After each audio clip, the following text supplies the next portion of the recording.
wa syukru lillah. Asyhadu an la ilaha illallah wahdahu la syarikalah wa asyhadu anna Muhammadan abduhu wa rasuluhu amma ba'd. Quran surat Ali Imran ayat 144. A'udzu billahi minasyaitonir rajim. Wa ma Muhammadun illa rasulun qad khalat min qablihi rusul. Afa immata aw qutila in qalabtum ala aqabikum wa may yanqalib ala aqibai fala yadurrullaha syai'a wa sayazillahu syakirin. Wa ma Muhammadun, Muhammad itu tiada lain illa rasulun, hanyalah seorang rasul. Qad khalat min qablihi rusul, sungguh telah berlalu sebelumnya beberapa orang rasul.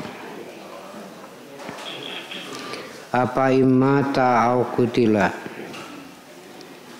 apakah jika dia wafat atau dibunuh, inqalabtum ala anqabikum, kamu berbalik ke belakang, murtad. Wa mayang qaliban la akibai, barang siapa yang berbalik ke belakang,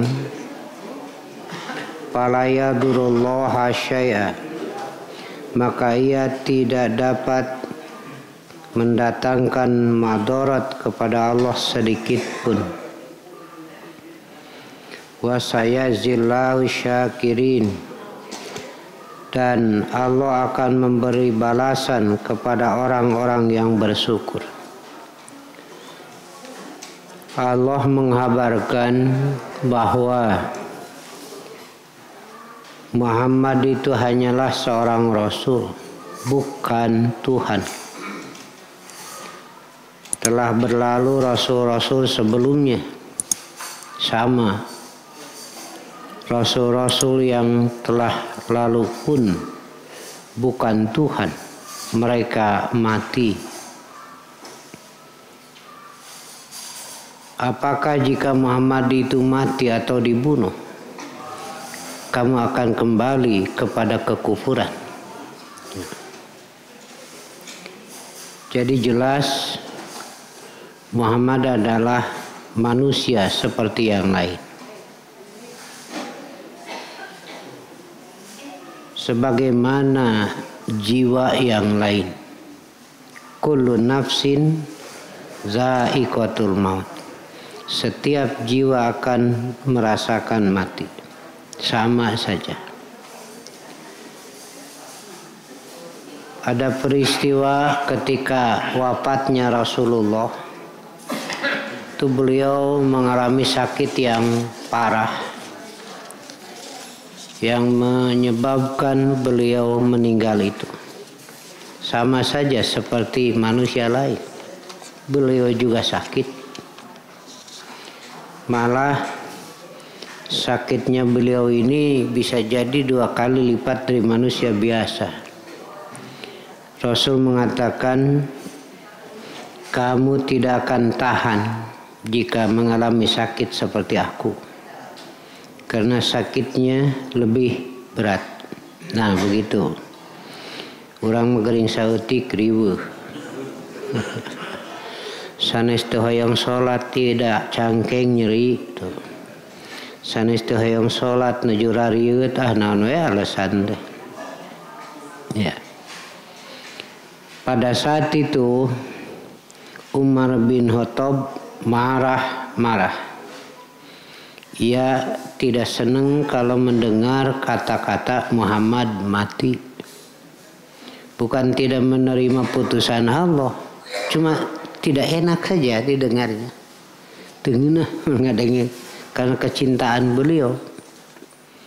Karena terasa sekali oleh Umar bin Khattab, beliau menjadi manusia yang sesuai dengan tujuan Allah menciptakan karena mengikuti Rasulullah. Ini ada satu catatan kecil ya. Menjadi manusia yang sesuai dengan tujuan Allah menciptakan. Begitu. Karena banyak orang yang hidupnya tidak sesuai dengan tujuan Allah menciptakan dia. Bahasana teh naonnya teu merenah dina kakuduanana. Nah gitu. Kan kalau manusia itu oleh Allah diciptakan intinya adalah untuk beribadah kepada Allah. Karena itu segala aktivitas itu adalah bagian dari pengabdian. Makanya disebut abdun, hamba. Abdullah, hamba Allah. Ini sifat melekat. Siang malam, tidur, bangun, manusia adalah hamba Allah. Begitu. Umar itu marah-marah karena tidak senang mendengar kalau orang ngomong Muhammad mati, itu aja.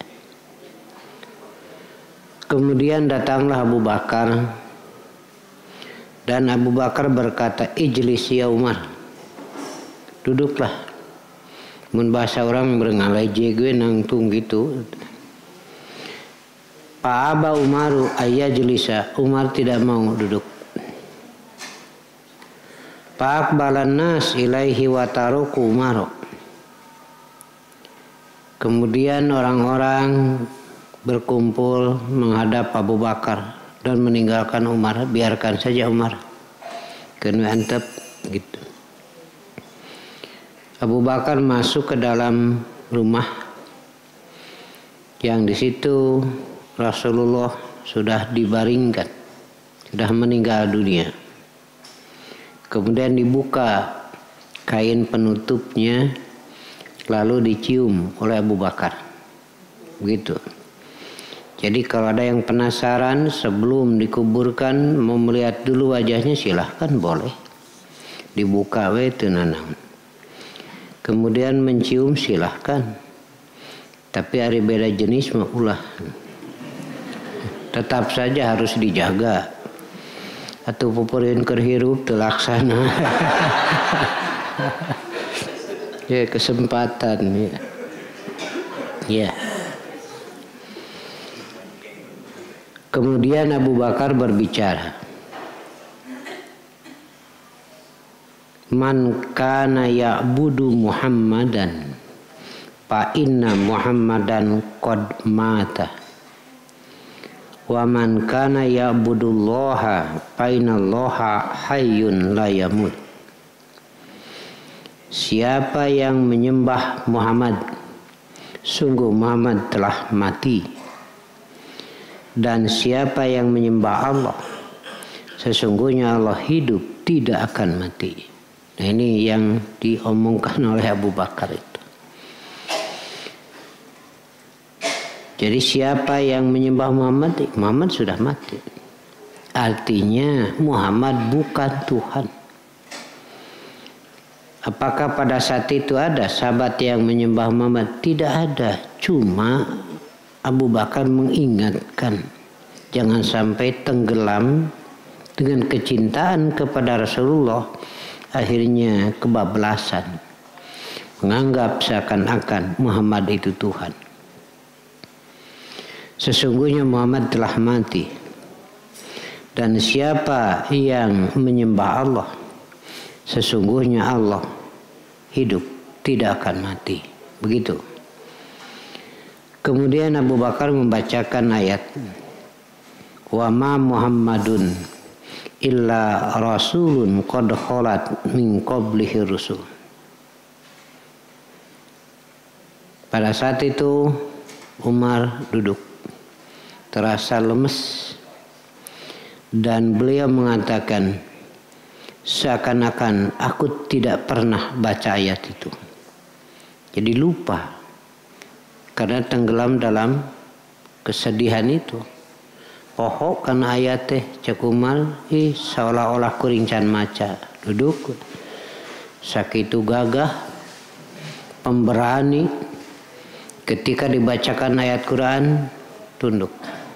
Inilah ya, ada sikap yang begitu baik di kalangan para sahabat. Apabila dibacakan ayat Quran sudah tunduk mereka. Lulus diuk gitu di urang dibacakan ge anger bedegong.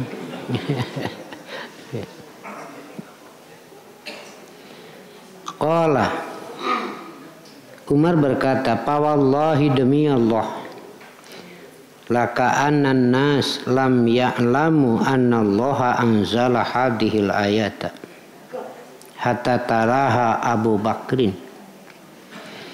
Demi Allah, seakan-akan manusia tidak tahu bahwa Allah sudah menurunkan ayat itu. Nah, gitu. Ya, ketika lupa begitulah.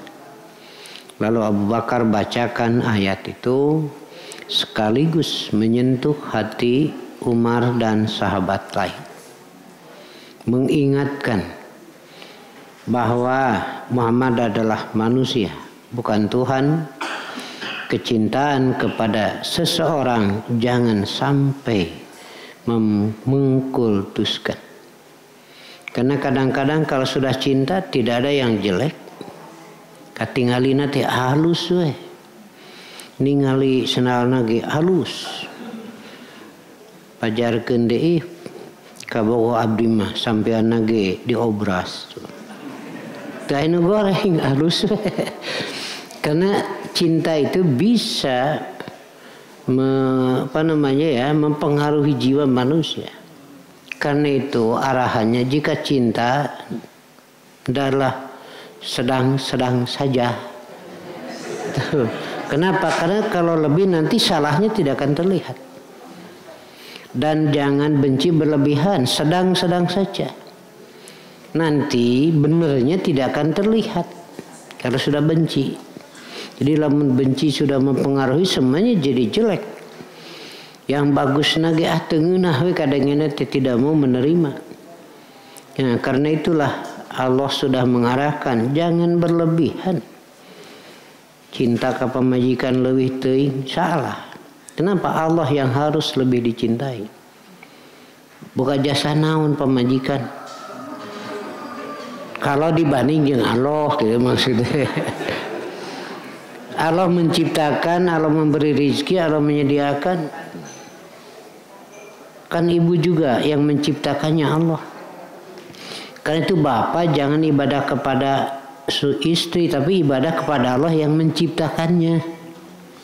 Seperti istri jangan beribadah pada suami, tapi ibadah kepada Allah yang menciptakannya. Itu salah. Faliya'budu rabba hadzal bait. Jika orang Quraisy merasa menjadi terhormat karena ada Baitullah, itu kan mereka dihormati sebagai penjaga pengurus Baitullah itu. Sehingga mereka berangkat jual barang-barang, tidak ada yang berani mengganggu di jalan. Kan ini orang-orang terhormat. Pulangnya begitu. Aman bagi mereka. Dagangannya utuh. Karena dagangannya utuh, datang ke pasar itu harga normal. Pulang juga keuntungannya utuh. Karena itu stabilnya harga tergantung pada keamanan. Stabilnya ekonomi tergantung pada keamanan. Saya sering buat contoh, mau jual buah apel 10 biji hijina 1.000, 10.000. Datang ke pasar dijual 10.000. Lalu pedagang jual 11 karena harus punya keuntungan. Bisa jual 11.000. Ketika di jalan ada yang mengambil 1 buah belum sampai ke pasar, berarti sekarang 10.000 itu 9 biji. Berapa? Sudah 1.100. Belum masuk pasar wae geus naik hargana. Lalu di sana ada lagi yang minta maksa hiji tuh. Jadi 10.000 tinggal ada 8. Di pasar wae geus naik harga teh. Jadi datang ke pasar berapa?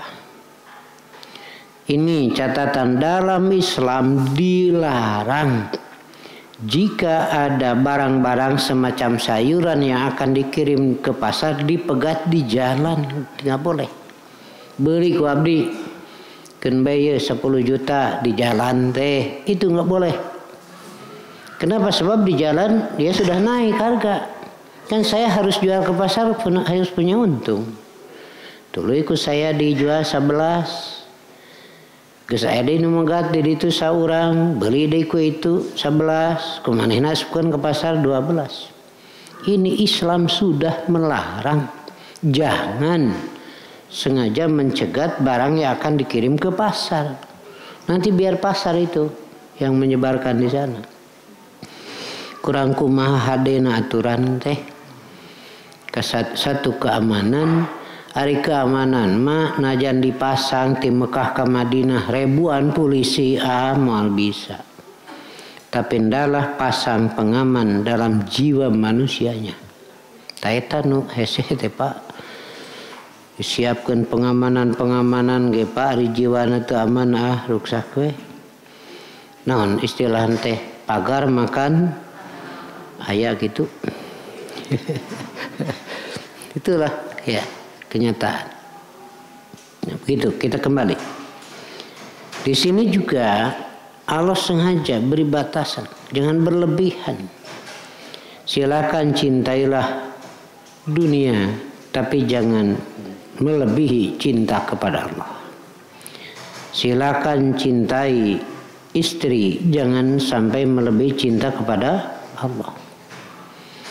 Ya tuh bapak kagok, sok wayahna tuh bisi tinggalin itu kaburu indit cek si bapak teke lah marek salat lah engke diwe salat mah ku bapak rek digugu mah cing sok Pak. Hari itu digugu sieun baeud meuni elehan pisan kejung sieun baeud loba keneh.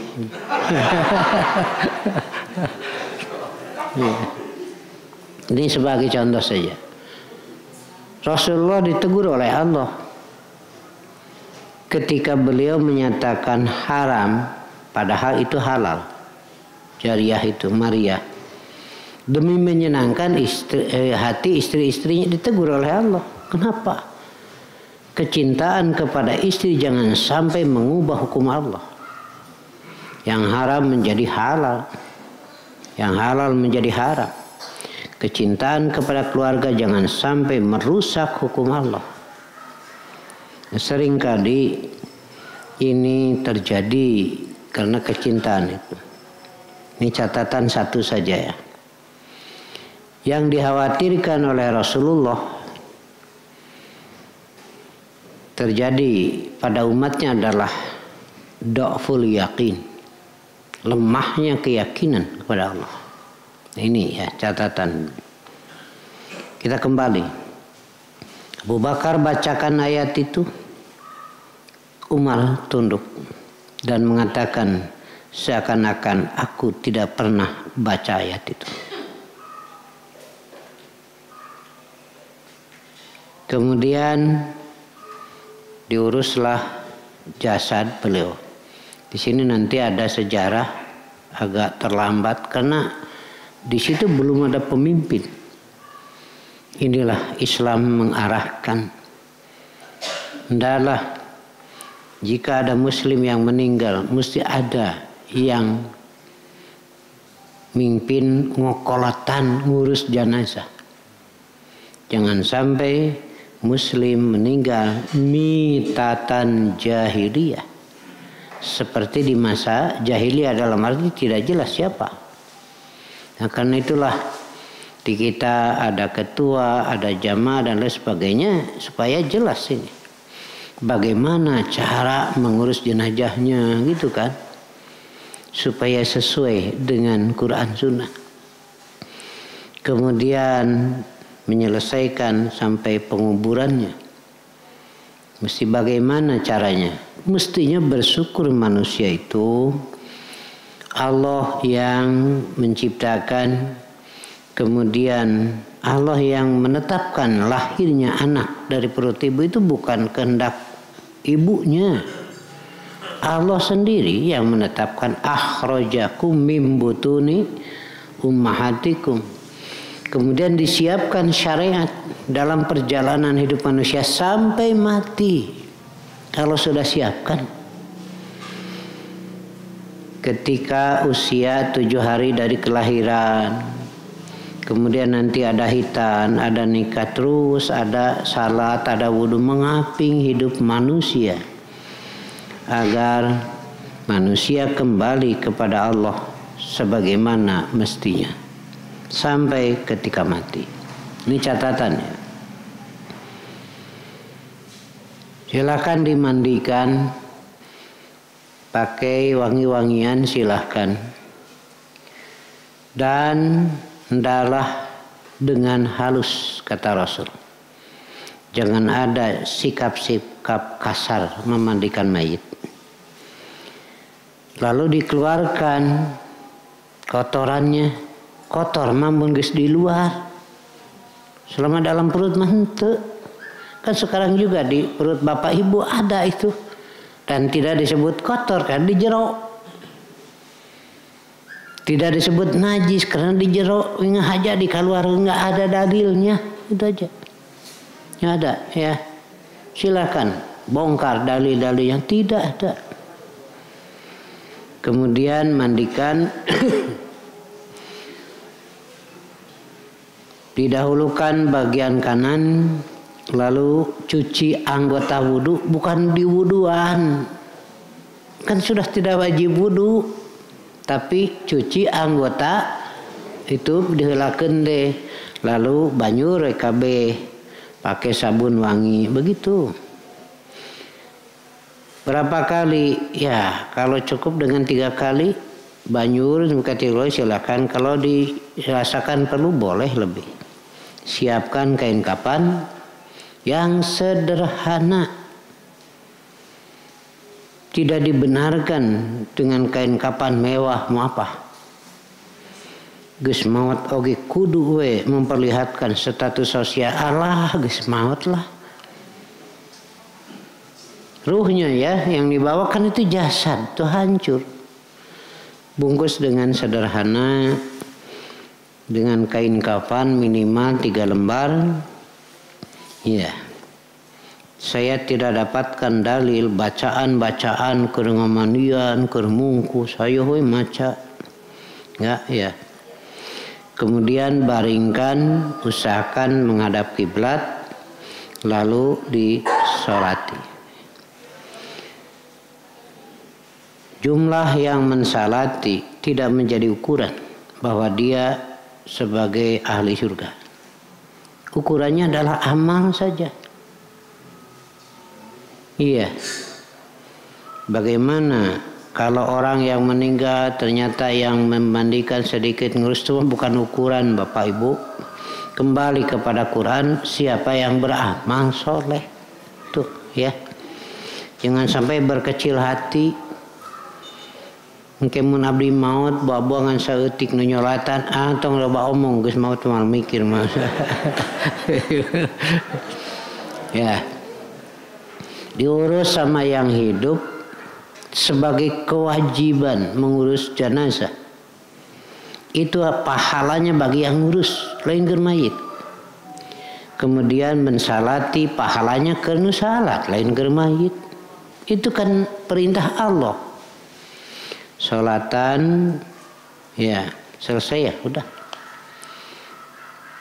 Saya tidak pernah dapatkan keterangan mengenai pernyataan dari orang yang sudah menyalatkan atau akan menyalatkan itu sebagai ukuran dia masuk surga atau tidak.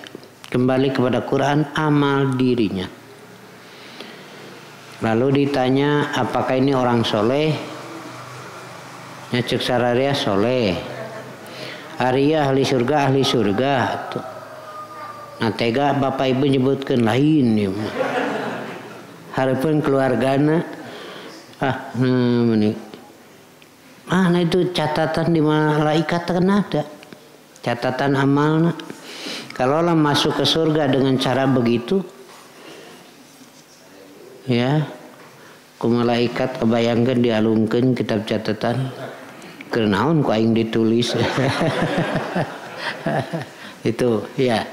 Udah, jadi kemudian Abu Bakar melanjutkan risalah yang disampaikan oleh Rasulullah memimpin umat dalam amar ma'ruf nahi munkar. Itu inti pemimpin itu,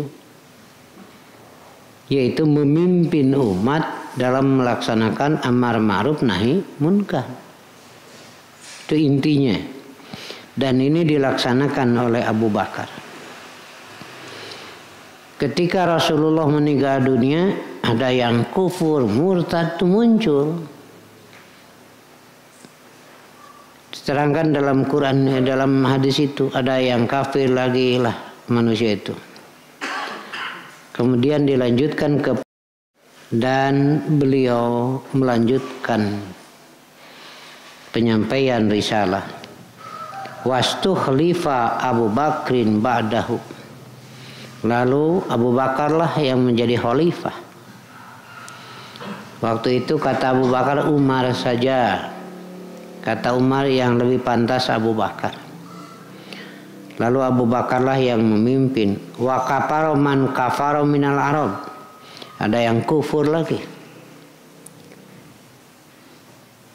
Kemudian ada kelompok yang tidak mengakui hukum zakat. Muhammadnya sudah tidak ada, tidak usah zakat lagi. Ini kan kekeliruan itu.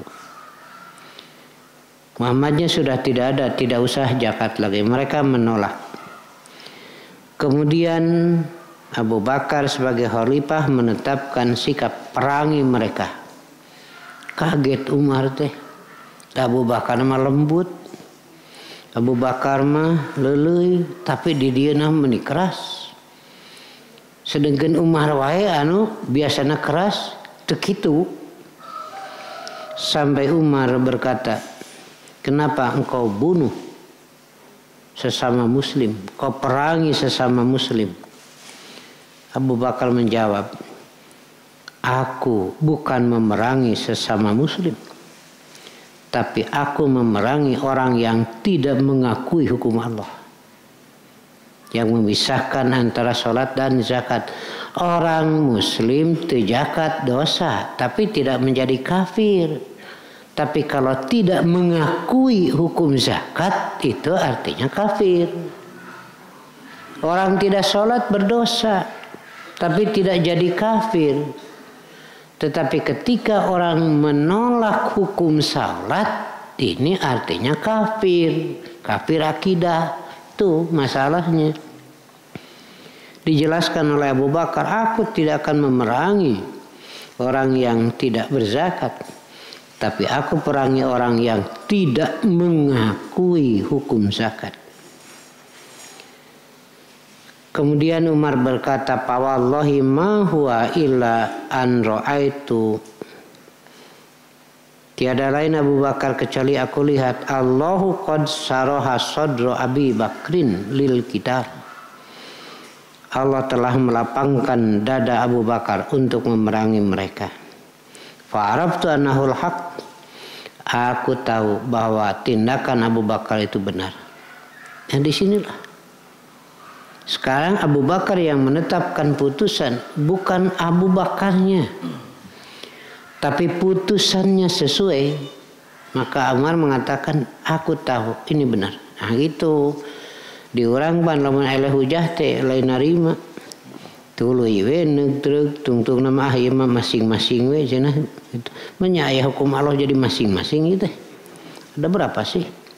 Yang disinilah Umar saja yang begitu gagah, keras gitu. Tetapi ketika ia tahu bahwa dia salah, ya akui salah.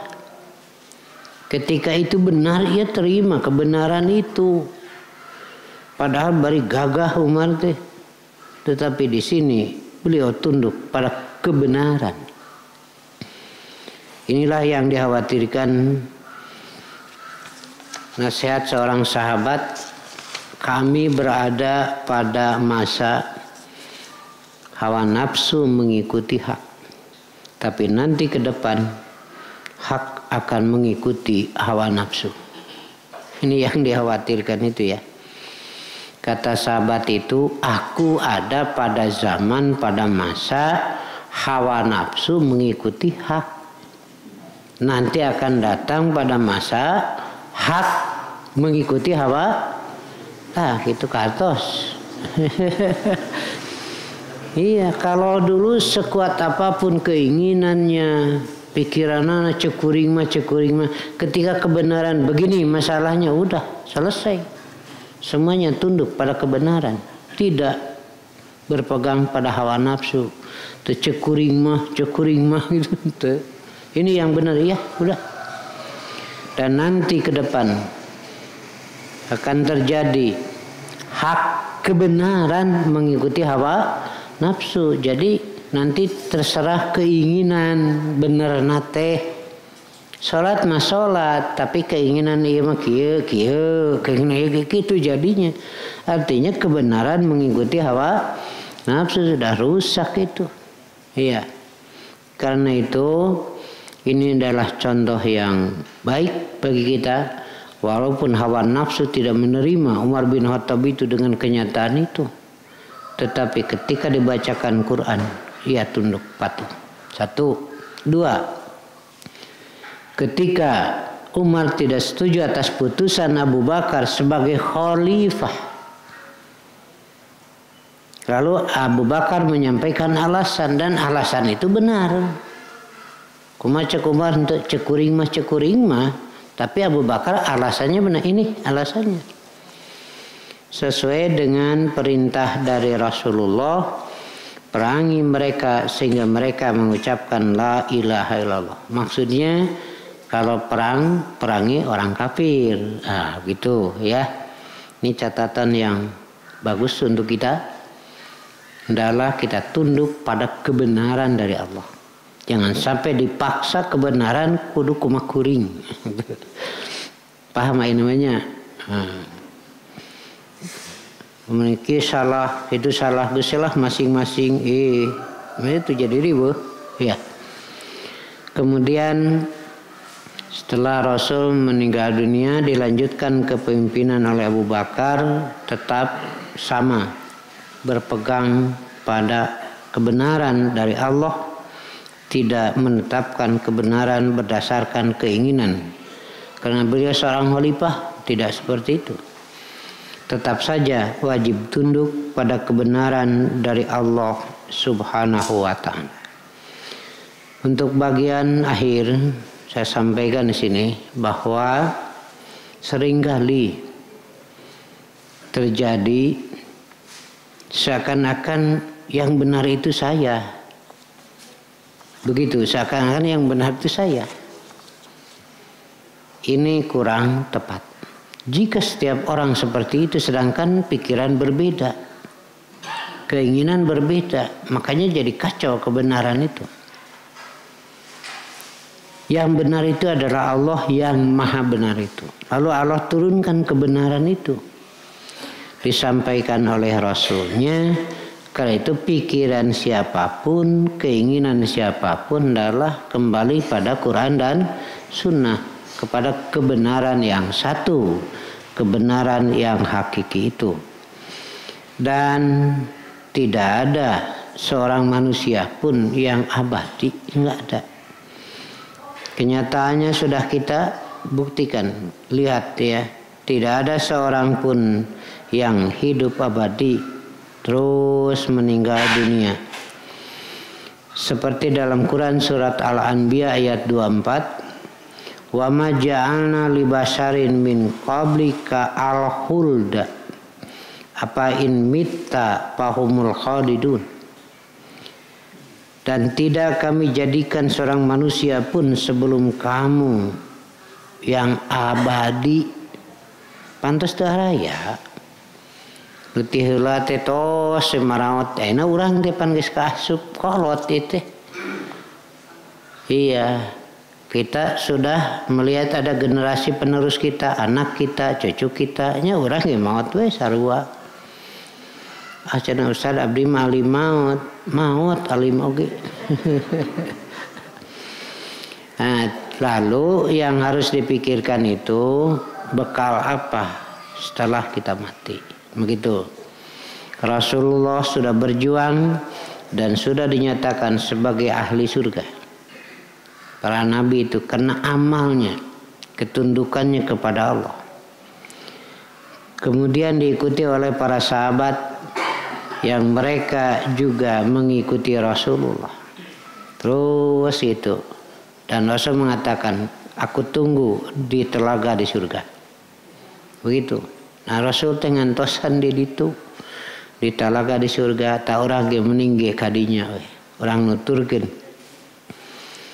ya, yaitu dengan cara melaksanakan apa yang disampaikan oleh Rasulullah dari Allah itu ya.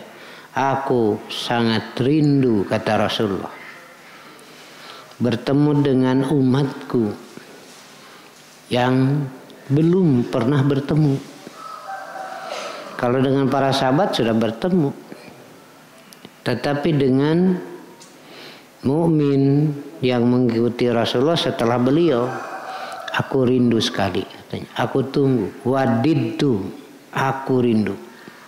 Maksudnya adalah umat Islam yang mengikuti Rasulullah setelah Rasul tidak ada, baru ini ada. Dan dari sisi ini maka yang paling jauh bertemu dengan Rasulullah itulah yang paling utama imannya. Dari sisi jauhnya, ketika Rasul bertanya siapakah yang paling utama imannya, kata para sahabat malaikat. Kata Rasul bukan, karena malaikat diciptakan untuk itu. Imannya tabiat. Kalau begitu para nabi bukan, wajar saja nabi beriman karena wahyu langsung diterima. Akhirnya jawaban anak kami atuh abdi sadaya meureun nah sadaya atuh. Bagaimana kata Rasul majeuna we maraneh iman da panggih jeung kaula. Nah, jadi siapa? Orang-orang yang setelah kamu semua tidak bertemu dengan aku, tapi hanya dari lembaran-lembaran yang ia dapatkan, ia baca lalu mereka beriman. Inilah yang paling baik iman, bukan dari sisi kualitas tapi dari sisi jauhnya ini. Mereka beriman dihargai sekali gitu. Nah itulah catatannya, kita terus melanjutkan ibadah bukan karena Muhammad tapi Allah Subhanahu wa ta'ala. Jangan beribadah karena guru tapi karena Allah Subhanahu wa ta'ala. Ikuti aturan dari Allah bukan aturan dari guru. Iya. Sekian saja dulu ya.